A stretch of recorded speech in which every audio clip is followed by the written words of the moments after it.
I was just trying to get a good thumbnail. So that was me being cute. Winter. I have to wear my little pajamas because I'm cold. Let's get started. Actually,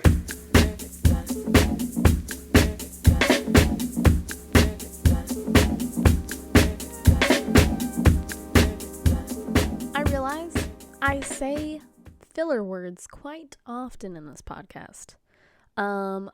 So, and, you know, all these filler words, and it's something that I want to work on because I've been listening to a lot of podcasts, and a lot of people in the podcasts I listen to don't use filler words really at all. And I'm envious of that because it's really hard not to. And it's easy enough not to as long as you think about it, but it's hard to, consciously think about it. So, just wanted to point that out. Also, Choco Rooms, these things are so good.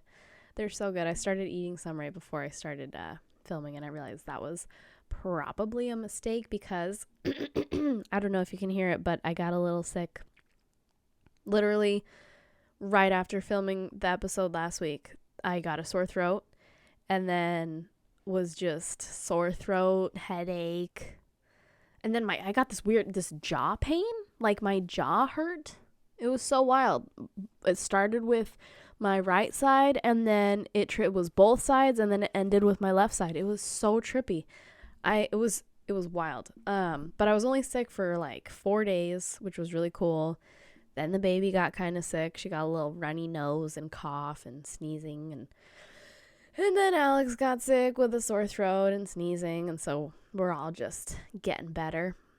But 'tis the season. The weather has officially changed to cold, which I love. And it is typical that people get sick around this time since forever, So I'm cool. Get married in a few weeks, so I'd rather get sick now than later, and now I don't have to worry about it. It's kind of nice. Speaking of getting married, holy frickin' crap.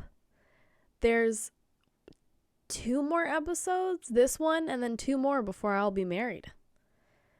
I don't know if I'll do one the week of my wedding, leading up to it, because that's wedding.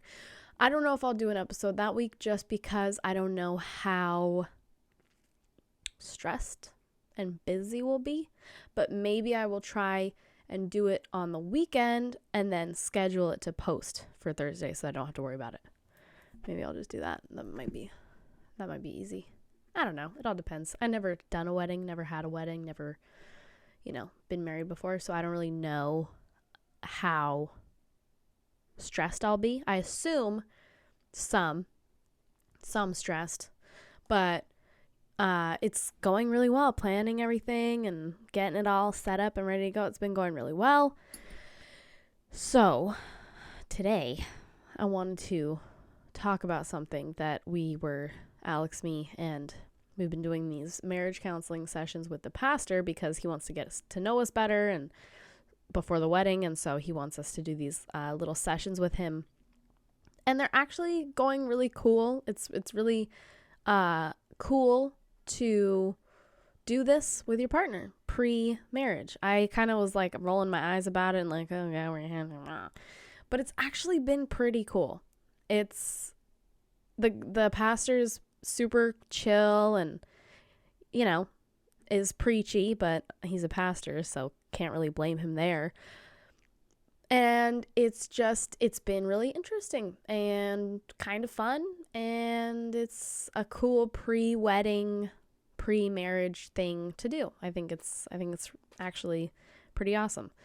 So today though, we have our meeting with him and we're talking about something, and at the very first meeting that we had with him, he asked what we believed in and what our beliefs are, and Alex did a fantastic job of just kind of glossing over it, going, yeah, well, I went to church until I was about 13, and yeah.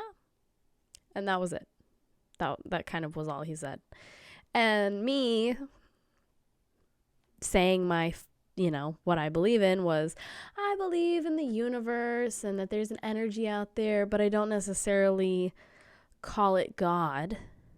For me, the universe feels better, whatever version of that I said. And he goes, I want to challenge you to think about the universe is a thing. So a thing can't really do anything for you, but God can, because God is God. And so, I'm just going to challenge, like he worded it differently, but it was something he said, I'm going to challenge you. And to me, personally, the universe, the collective energy feels better to me. Like to say, I need help from the universe. I need help from whoever, whatever is listening to me. Feels better to me, right? Like, that just feels more, better. So today we're talking about something and he asked us a question and I go, yeah, it just feels really cool to, believe that something or someone is out there that you can, pray to, talk to, ask for help or, whatever. And he goes, see, okay, so here, I want to challenge you again. There's no thing. A thing can't relate to you. God is, he is a self, and we're made in his image, basically saying that there's a person out there listening to you. And if you ask a thing for help, then that thing or energy or universe won't be able to relate and help you because it's a thing it doesn't understand. But God can, because he is self or something like that. And I was so close to, I don't know why I didn't, but I was so close to asking him point blank, do you think God is a big, giant, tall man with a beard and long white hair? Do you think that, what do you think, who do you think God is? Like, what do you think God looks like? Do you think God looks like just a glowy light? Do you think God looks like, you know what I mean? I like to say the universe or the collective energy or the spirit or whatever, because I don't know what is out there. And for me, what feels good and feels right and feels like it helps and makes me feel peaceful and good is to say the universe. Like usually the universe is my choice of word when I need help. Or if I'm scared about something, my mom says, ask the universe for help. So Alex tried asking him. So Alex goes, well, let me ask you this.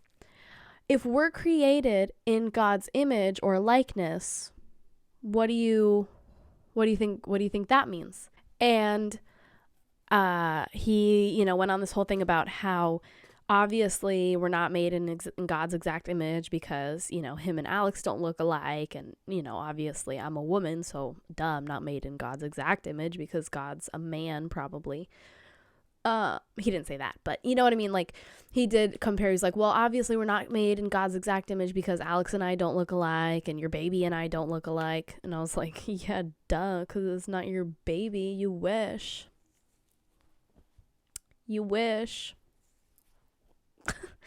And he just went on this thing about how God made, I don't really know. Honestly, I don't really know because I'm not that into the Christian stuff and I don't really know the Bible, and so the verbiage and wordings and all that kind of stuff I don't really understand. I guess I just don't really understand it. Like I just kind of am like, oh, okay, all right, well, I guess that is your belief and that's cool. Mine is the universe. And so it's just interesting to me how because when we first started going, he told us that he's always up for a debate. He doesn't get offended. He's super cool. We can ask him anything, whatever, which I thought was really cool. I thought it was cool that he put that out there. And Alex loves talking and debating and arguing and all that. So Alex was like, oh, okay, well, I got some stuff that I can ask him. And then he just like can't get over the fact that I personally believe in the universe, or the universe. That's what I always say. Like whenever I, feel lost or stuck or whatever, I'm like, I need help. And I think about the universe. I'll say it out loud, say what I need. And I think it manifests, I think there is some energetic thing that goes with saying what you want or need or are scared about or need help with, or, whatever it is. I think that there is an energetic thing that happens, with praying or talking out loud, or, literally one time, I don't even remember what it was about. It was just, I think I was just freaking out about money. And I was in my car driving and crying and just saying out loud, I need help. I just need help. I need everything to be okay. And I need help. And everything worked out. I got what I needed. I felt way better. So I think it's obviously makes sense, because he's a pastor and Christian and has been his whole life and was a youth pastor for like 15 years, he told us. And that's all cool and awesome and good. But it's funny because he can't accept my belief. He can't accept that I believe in the universe, not God. Because to me, that just doesn't do it for me. Praying to God or praying to Jesus or saying that, our Lord, it doesn't do it for me.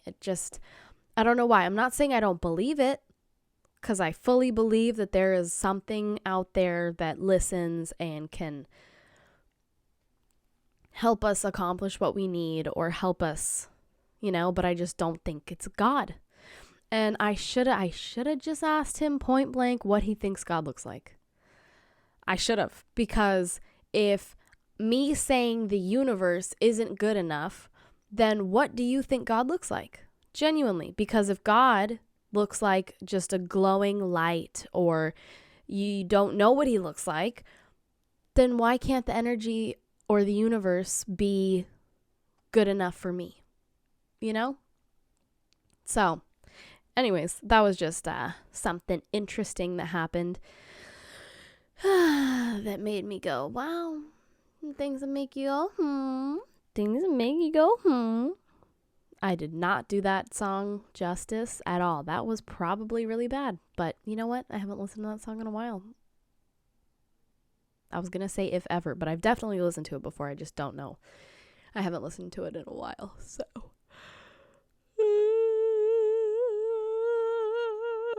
Ave Maria.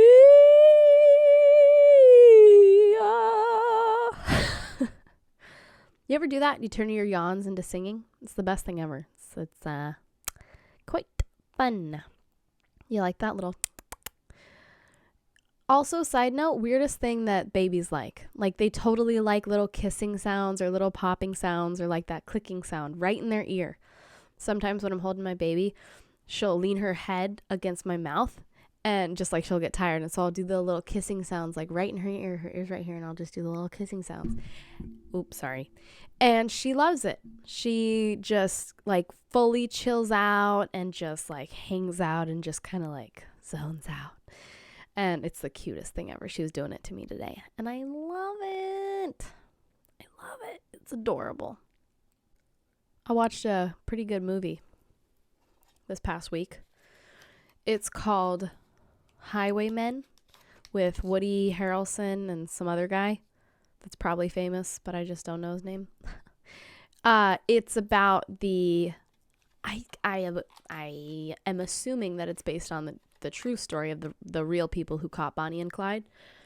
Alex and I haven't finished it yet, but so far, it's a good one. Quality acting, quality set design. It's a good movie. I like it.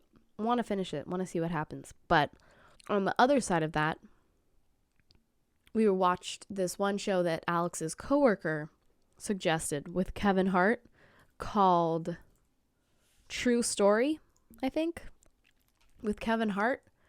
It was on Netflix. And I don't really understand the point of that show. So we watched the first, 15 minutes of the first episode. I thought it was about Kevin Hart as Kevin Hart. But it's because it starts with this dark, intense monologue where he's just sitting there talking to the camera, being all serious, and it just is doing that thing where it just, nope, not that way, where it just does this as he's talking, and then it's real intense, and then he says the line, and then the show starts. And it's not that good. Wesley Snipes plays his brother. Alex and I were watching it, and I was like, that's not Arsenio Hall, but that kind of looks like him. Who is that? And Alex was like, is that Wesley Snipes? It fully was. That guy got old. And also, personally, I think he looks better with facial hair. He looks way more like Arsenio Hall without facial hair. Maybe I'll put up a side-by-side shot of him and Arsenio and see what y'all think. But in my head, Wesley Snipes and Arsenio Hall look very similar when Wesley Snipes doesn't have facial hair. And Wesley Snipes look better with facial hair, I think. Maybe that's just me. So, True Story, it's like this thing, and I thought, because it's called True Story, I thought it was going to be about Kevin Hart and his real life and what it is to live in his, shoes.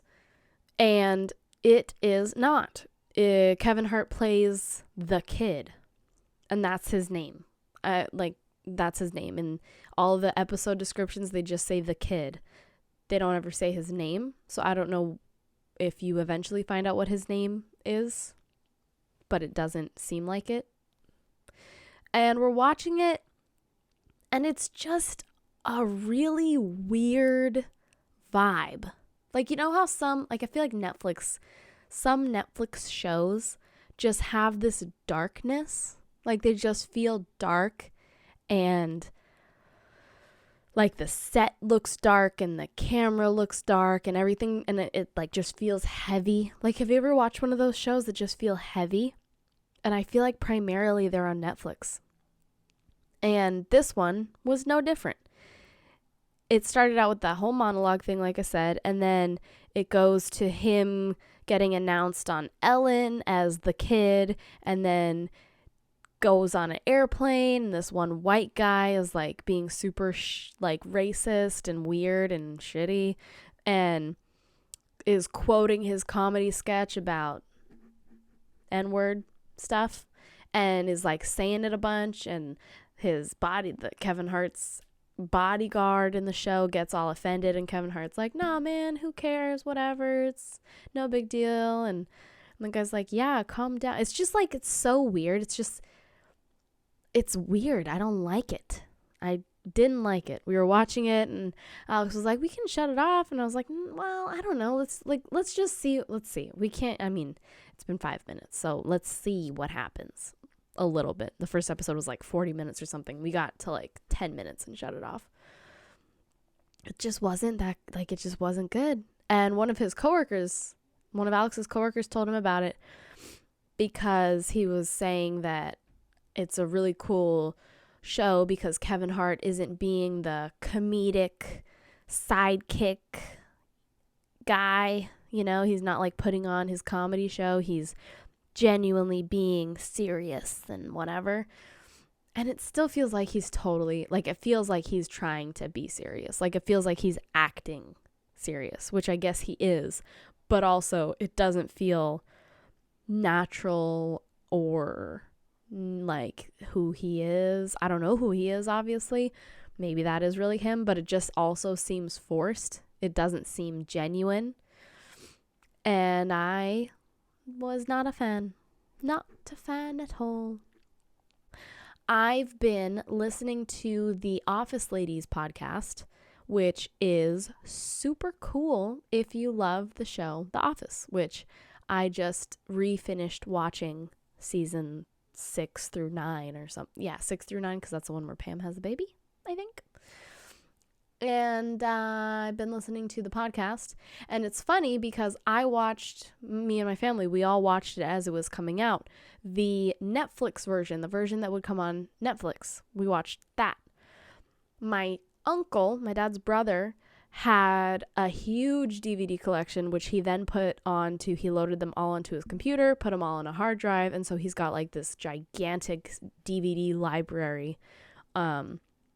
And gave a copy to my dad. So my dad has the DVD version of The Office, which most of the episodes up until I think season 8, all the episodes have other scenes or more scenes or things like that I've never seen before on the Netflix version.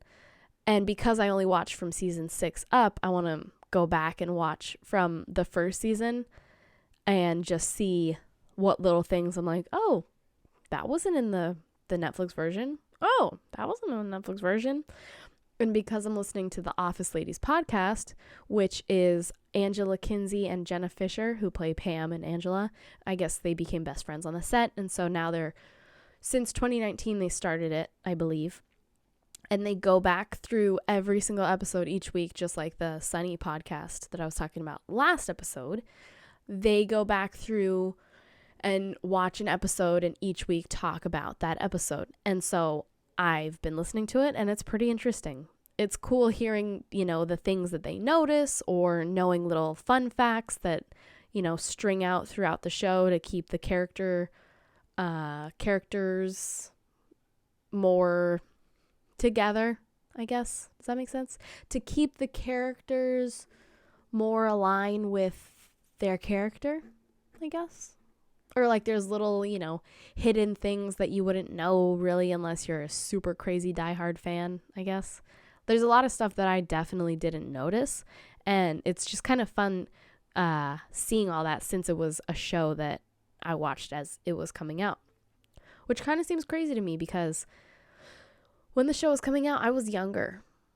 When that last season came out, when did the last season? Let's see. The last season of The Office. Season 8 aired in 2011, and then they finished the next year. So I was 10 because I'm a year younger than the year that it is. So 2011, I was 10, and we would watch each episode as they were coming out.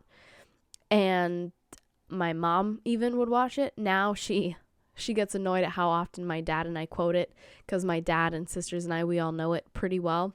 But we'll go on these little tangents and do these little bits from The Office. And my mom will be like, what are you guys doing? And we're like, The Office. It's that one scene where Andy and Michael or whatever it is. And she's like, oh my gosh, I can't believe you guys remember all that. And it's just because it was one of those shows that you just kind of turn on and just listen to in the background, Once you watched the whole thing, you just, oh yeah, I'm doing the dishes. I just want to listen to something, but I don't want to listen to music. Let me just turn on an episode of The Office. Oh yeah, I don't know, I'm hanging out here knitting. Let me just turn on an episode of The Office. It's just kind of one of those shows that you just turn on and keep on in the background. And I'm trying to get Alex to watch it, and I don't blame him, he doesn't like the awkwardness of the show.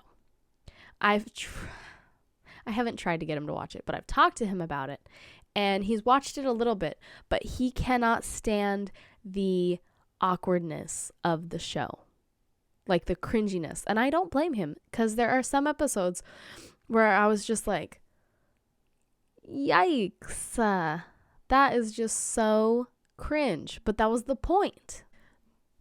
It was. I mean, the point of it was to be like real people working in an office. And there were for sure those cringy moments, but then there was also so much heart and so many funny moments and so many sweet things that happened and so many things that were relatable, honestly, because working in an office.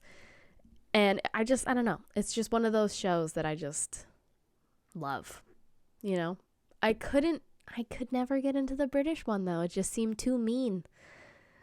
It just seemed a little bit mean, It's funny, I'll talk to Alex because in the second episode, I talked about my travels to the UK, and The people there are totally nice, but for sure the humor in London and Manchester, it for sure was like more mean, I guess, but not mean spirited. It's just they get less offended than us Americans, and that's just kind of the humor over there. So when Alex and I will watch British TV shows or whatever, he's like, wow, those people are mean. I'm like, yeah, but they're not really being mean. That's just how they are.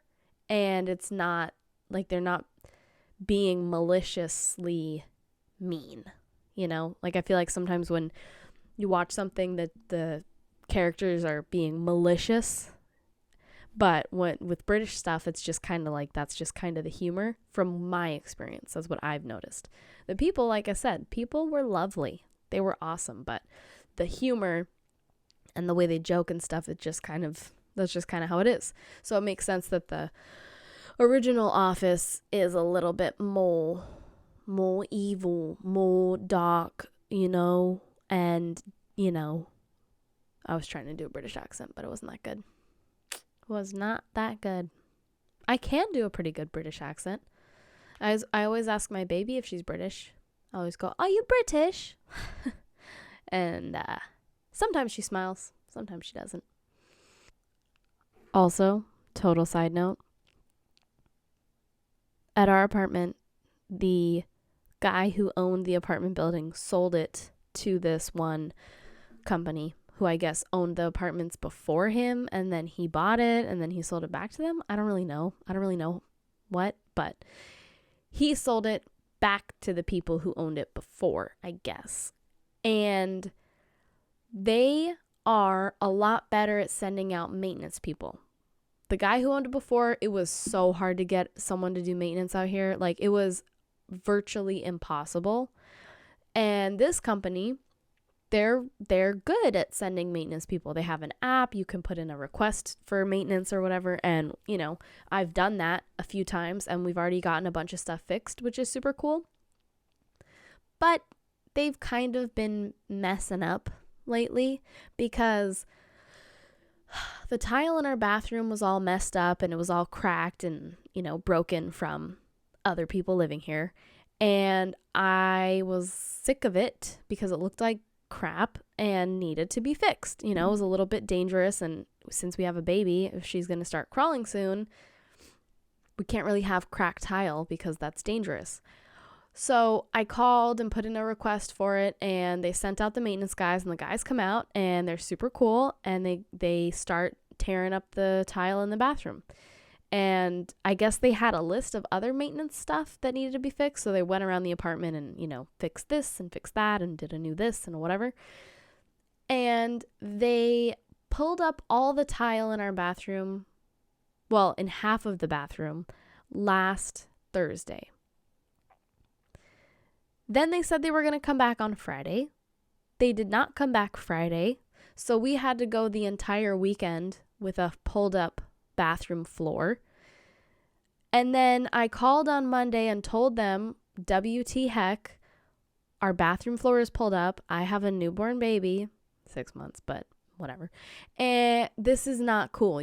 We need you guys to send out a tile guy because I can't be having a bathroom with exposed wooden flooring when I'm trying to shower. I don't want that to go, getting all rotten or whatever. So luckily we laid down plastic, but the maintenance guys didn't even do that. Like when they left and they knew they weren't going to come back, they didn't even think to lay down plastic over the wood so it wouldn't get all warped and messed up. So I talked to the company. They said, okay, cool. Someone will call you the day before to make sure that you'll be home when the guys go to come out. Right? Yesterday morning, nothing. Didn't hear anything. This morning, asleep with my baby, I hear a knock on the door. I figure it's the maintenance guys. So I get up and I open the door, and sure enough, it's the frickin' maintenance guys. Which, yay, I'm glad they came out, but also, come again, WT heck. No one called me. Nobody called me to tell me that they were going to be here, that they were going to come this morning to finish the bathroom. So the guys come in, And they're like, yeah, so we heard there's some other broken tiles, because it was a different set of maintenance guys. And so I showed them all the broken tiles, because there were a couple in the kitchen, a couple in the living room, and a couple in the bathroom, because they've never redone the floors here, ever. And they go, okay, well, we'll have to go to Home Depot to get tile to match. And I go, okay. So they're looking at the stuff and whatever, and I'm getting the baby ready to go. And I hear like chiseling sound, like a hammer, and thumping, and it just sounds like they're breaking the tiles. So I go out into the kitchen. They're breaking more of the broken tile so that they can bring a sample with them to Home Depot. Grateful that they were going to color match it. That's cool. However, I was like, so you're doing all of it today, or is this going to be like another thing where we're going to have to wait over the weekend? It's the middle of the week, so are you going to get this finished by Friday? And they go, yeah, it should only take us today, maybe tomorrow, but we'll be done. And I was like, oh, okay. So they go to Home Depot. I have to go to work. So I told the building manager, that she could let them in while we were gone. And Alex gets home. The guys aren't done. It was like 2 or 3 o'clock. No, it was 2 o'clock. The guys weren't done. They ended up pulling up all the tile in the bathroom. And so now our entire bathroom has this shitty vinyl wood that's like almost an inch step down from the rest of the floor. So when you step into the bathroom, you step down, and when you have to make sure that you step over it, otherwise you're going to slam your toe. And it's just, and then we have patches now. There's a patch in the living room, and then there's a patch in the kitchen that they covered up with a towel and duct tape. And it's pissing me off. And I feel like I'm not trying to be ungrateful, because I'm glad that they're coming out. I'm glad that they're fixing the stuff. It's just bugging the heck out of me the way that they're doing it. It's just bugging me. It's like they're not organized, and it's annoying to me, Like, I'm glad that they're going to try and figure out flooring that matches so that we don't have a completely different floor. But then they're also going to come and probably tear up the whole rest of the floor in the whole rest of the apartment.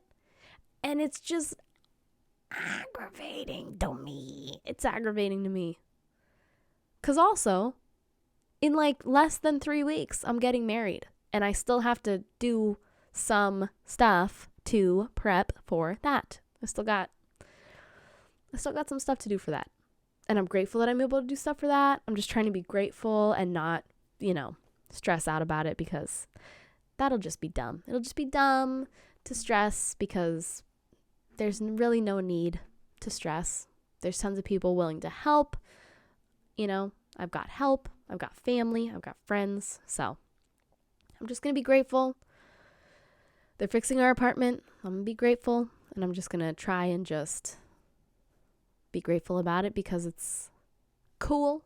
It just sucks the way they're going about it. They're just doing it in a very unscheduled way, which I don't appreciate. I just don't like them showing up at my door at 8 o'clock in the morning when I don't know that they're going to be there, just unannounced, Like, just call me the day before. Call me when you're on your way. Some way that I know, hey, get out of bed and make sure you're ready for these guys. It was just kind of like, what the heck? So, yeah. They'll be back tomorrow, and hopefully they're done by Friday. We can only hope at this point, but I have hopes. Universe, please have them be done by Friday. Please, please, please, please have them be done by Friday. Please. All right. Well, hope you enjoyed this episode. I know it was a little bit flippy floppy back and forth, a little over here, a little over here. Ooh, some down here. Ooh, some up here. I know it's kind of all over the place, but I still hope you liked it. That's me. I'm all over the place. I'm zipping and zapping, left corner, right corner. Left corner, right corner. There you go. That's the right way to do that. So, yep. But I hope you have a fabulous whatever, evening, morning, afternoon, poop, if that's what you're doing. If you're pooping, that's cool. Do you think it's funnier to say poo or poop? Which one's funnier? Like, oh, I gotta go take a poo. Or, oh, I gotta go take a poop. Or like if you're like, "I'll poo," or "ah poop," like if you're upset about something, which one do you think is funnier? I think I'll put a poll on Spotify. So if you are listening on Spotify, let me know which one's funnier, poo or poop. Yeah. All right. Well, that's the immaturity over here at Actually Homeschooled. I hope you enjoyed this episode. I hope you have a good night and a little bit of boop. I just give you a little nose boop. So if you're listening, I gave you a little boop to your heart because love. Lovies. All right. Well, that's all. Over and out. Peace out. Bye.